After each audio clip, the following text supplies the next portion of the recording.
Bon, bonjour à toutes et à tous, je suis Kylian Kazar, le candidat numéro 6 au titre de Mister GNC 2019.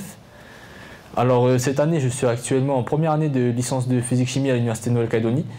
Et mes passions dans la vie sont en rapport avec le caillou, comme je viens d'ici, la pêche, la chasse, voilà. Moi, je m'appelle Julie Marcon, je suis la candidate numéro 6 et je suis actuellement en première année en BTS études et réalisations d'agencement à Petro Atiti. Mes passions dans la vie sont la gymnastique, que j'ai la chance de pouvoir aussi enseigner avec une prof de gymnastique. Donc ça me prend beaucoup de temps et je suis contente parce que c'est ce que j'adore faire.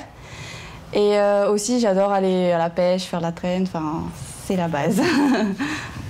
Alors on a choisi un projet avec ma partenaire et c'est ce projet, développer les actions pour mieux apprendre à se connaître l'un l'autre. Alors on a axé, comme c'était un projet assez large, on a axé sur 3 points différents que ma partenaire va vous expliquer après. On a axé sur la culture, la participation et le partage. Alors on a choisi la culture parce qu'on trouve que la Nouvelle-Calédonie a une diversité culturelle très importante et ce serait bien de le mettre en valeur dans nos actions. La participation parce que ce serait bien que dans les événements, certains des événements réunissent peu de personnes et c'est dommage pour l'organisation, donc faire venir plus de monde ce serait bien.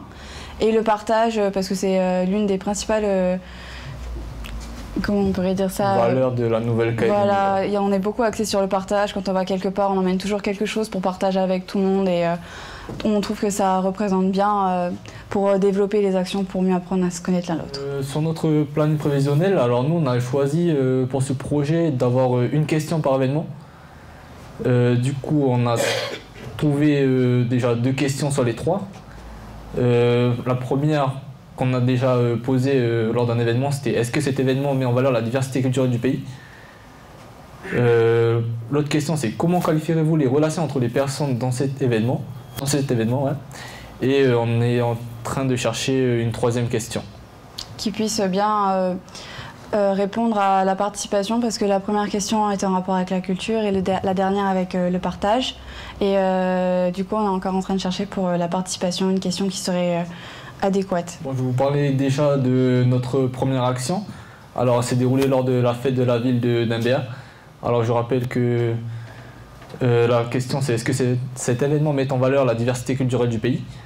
Alors, on a réalisé un petit film qu'on n'a pas pu mettre sur le diapo. Mais qui est disponible sur nos pages Facebook, on l'a publié. Voilà, sur nos pages. On a interviewé plusieurs personnes, enfin 3 personnes, et ils nous ont dit que... Ils avaient tous des réponses diverses. Il y en avait, par exemple, la jeune fille, elle a répondu que c'était des personnes qui venaient d'horizons différents.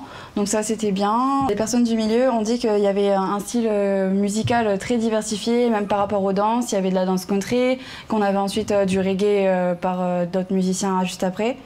Et les dames ont été venues pour trouver des plantes diverses et de la nourriture diverse aussi. Et du coup, elles ont trouvé que c'était bien mis en valeur. Et voilà, c'est tout.